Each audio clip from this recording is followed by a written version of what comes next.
দেখবেন একটা ফার্মেসিতে জ্বরের রোগী, জ্বরের ঔষধ, আমাশার ঔষধ, পেট ব্যথা, ক্যালসিয়াম, স্যালাইন, সব ধরনের মেডিসিন থাকে।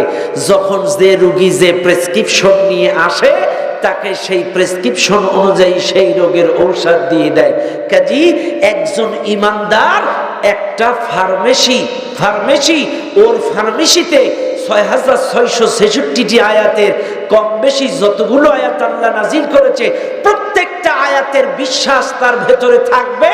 এই সমাজে যখন যে আয়াতের মেডিসিন দরকার তখন সবাই মিলে সেটা প্রয়োগ করতে হবে। এর নাম কোরআনের প্রতি ঈমান। আপনি একটা ফার্মেসিতে যেমন সকল রোগের মেডিসিন থাকে, আপনার ভেতরে কোরআনের প্রত্যেকটা আয়াতের বিশ্বাস থাকা লাগবে। যখন জিহাদের আয়াত লাগবে তখন জিহাদ করতে ঝাঁপিয়ে পড়তে হবে। যখন নামাজের আহ্বান আসবে তখন নামাজে ঝাঁপিয়ে পড়তে হবে। যখন যাকাত দেওয়ার কথা বলবে তখন যাকাত দিতে হবে। যখন হজের ফরজের কথা বলবে তখন হজ করতে হবে। যখন যে মেডিসিন দরকার আপনাকে সেটা প্রয়োগ করতে হবে। এর নাম হলো আল্লাহর কোরআনের প্রতি ঈমান। কিন্তু আমাদের দেশের লোক চালাক, নরম গুলো মানে শক্ত গুলো না। প্রমাণ দেব আমি, নেন। আমি যদি এখন নামাজ পড়ি 2 ঘন্টা নামাজ,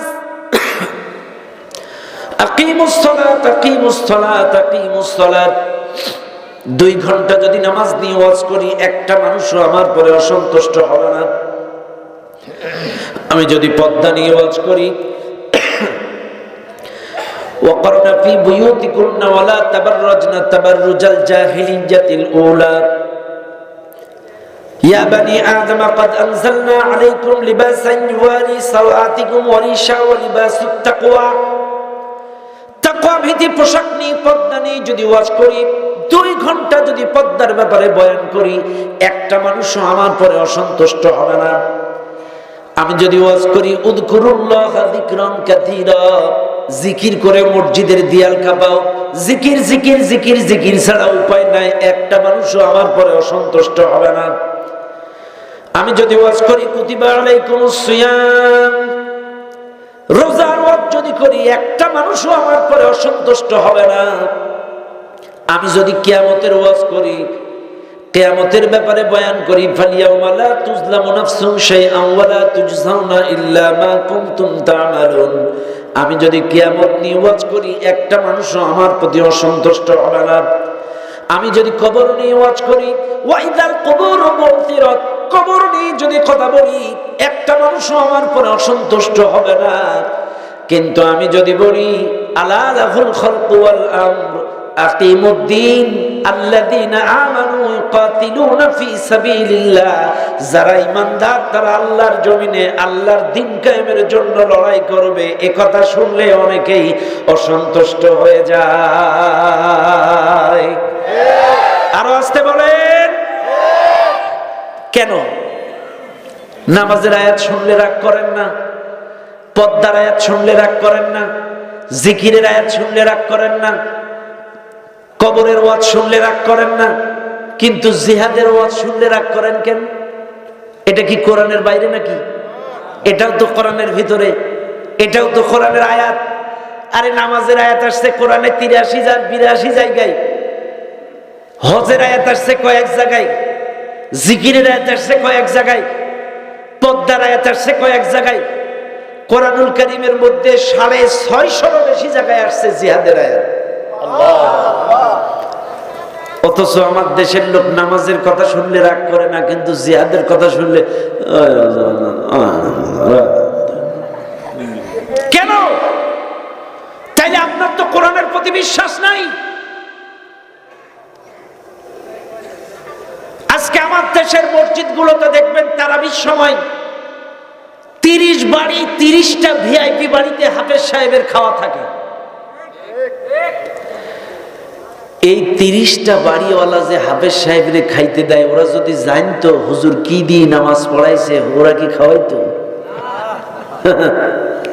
ওরা কিন্তু খাওয়াইতো না। একটা উদাহরণ দেব। মনে করেন আবার ইমাম সাহেব হুজুর নিকটবর্তী বাজার কোনটা বড়? সোনালী মোড় কাছে। সোনালী মোড়, সোনালী মোড়। ইমাম সাহেব হুজুর গেছে সোনালী মোড়ে, 1 কেজি গরুর গোশ কিনবে। কি কিনবে? 1 কেজি গোশের দাম কত? 700 টাকা। ইমাম সাহেব যে যখন 1 কেজি গোশ চাইছে, এই লোকটা 1 কেজি গোশে 1150 গ্রাম ঝোল দিয়ে দিছে। কত? তার মানে 1 কেজিতে কত হয়? 1000, কিন্তু দিয়ে দিছে 1150, অর্থাৎ 150 গ্রাম বেশি। ইমাম সাহেব তো বিরাট খুশি, 150 বেশি, 150 বেশি। ইমাম সাহেব বাড়ির দিকে আনতে যেয়ে চিন্তা করতেছে 700 টাকা কেজি, 150 গ্রাম বেশি দিলে ওর লাভ হবে কি? পাশের এক গাড়ি পাল্লে ওজন দিয়ে দেখে সর্বনাশ, টোটাল 850 গ্রাম।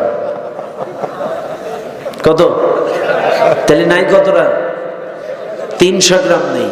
ওই যে 1150, উপরে 150 নেই, ভেতরে 150 নেই, নেই কতটা? 300 নেই। হুজুর মানুষ, উনি তো আর মারামারি, ফেতনা, ফাসাদ এগুলো পছন্দ করে না। পরের দিন চলে গেছে গোশের দোকানে, যে উনি ইসলামিক কায়দায়, যেহেতু হুজুর মানুষ, হুজুরিও কায়দায়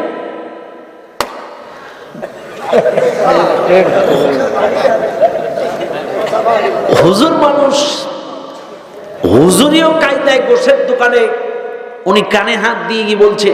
ওয়াকিমুল ওয়াজনা বিল কিসতি ওয়ালা তুকসিরুল মিজান, ওয়াকিমুল ওয়াজনা বিল কিসতি ওয়ালা তুকসিরুল মিজান, ওয়াকিমুল ওয়াজনা বিল কিসতি ওয়ালা তুকসিরুল মিজান। যতক্ষণ গোশ ছিল হুজুর এই আয়াতটাই তিলাওয়াত করছে। লাস্টে গরুর কষায় টাকা পয়সা হিসাব করে দেখে যে আজকে ভালোই বিক্রি হয়েছে, আর আমার দোকানে ইমাম সাহেব কোরআন তেলাওয়াত করার কারণে আমার বিক্রি ভালো হয়েছে। হুজুর আপনি 20টা টাকা নেন, একটু চা খেয়ে গলাটা ঠিক করেন। কোরআন তেলাওয়াত করার কারণে আমার বিক্রি ভালো হয়েছে। জাস্ট হুজুর বাড়ি চলে গেল। পরের দিন সকালে হুজুর আবার আসছে। আজকে আর একটা নতুন গরু জবা হয়েছে। ওই যে গতকালকে যে আয়াতটা উনি আরবিতে বলছে, আজকে ওইটা বাংলায় ব্যাখ্যা করবে। 10 জন কাস্টমার দোকানের সামনে। এখন হুজুর কানে হাত দিয়ে বলছে, ওয়াকিমুল ওয়াজনা বিল কিসতি ওয়ালা তুকসিরুল মিজান, ওজনে কম দিও না, মানুষকে ঠকায়ও না। 10টা কাস্টমার সামনে হুজুর যদি এই ওয়াজ করে, কষায় আজকেরও তো 20 টাকা দেবে। কি দেবে? যে অস্ত্রটা দিয়ে গোশ কোপায়, এটার নাম কি? সাফাতি। সাফাতি উঁচু করছে, হুজুর যাবেন না, দেব। একই আয়াত গতকালকে পড়ছে, 20 টাকা দিছে, আর আজকে সেম আয়াতটার ব্যাখ্যা করে দিছে, সাফাতি উঁচু করছে, যাবি না, দেব। তো আমাদের বাংলাদেশে অবস্থা তাই। রমজান মাসে 30 পারা 30 দিন আপনার পিছনে ইমামতিতে নামাজ পড়বে, মাগরিবের নামাজ, ইশার নামাজ, জুম্মার নামাজে নামাজ পড়বে, কেউ বলবে না, টু শব্দ করবে না। কিন্তু যখনই আপনি তাফসীর করে, ব্যাখ্যা বিশ্লেষণ করে বলবেন সুদ খাইও না, ঘুষ খাইও না, দিন কায়েমের আন্দোলন করো, এই করো, সেই করো, চাকরি যাবে। কতক্ষণ আসতে বলে, ঠিক না বেঠে? 30টা দিন তারাবি পড়ায়, ও বোঝে না। এই জন্য কোনো আপত্তি নেই। ওর মা বাবার মৃত্যুবার্ষিকীতে সারাদিন কোরআন খতম হয়, ও বোঝে নাই, কোনো আপত্তি নেই। আজকে জুম্মার নামাজে সব দলের লোক নামাজ পড়ছে, একটা লোকও অসন্তুষ্ট হয়নি, ওরা বোঝে নাই। কিন্তু যখনই যে নামাজের আয়াতগুলো ব্যাখ্যা করে দেবে, এটা করা যাবে না, ওটা করা যাবে না, রাজনীতি করতেছে, রাজনীতি কেন?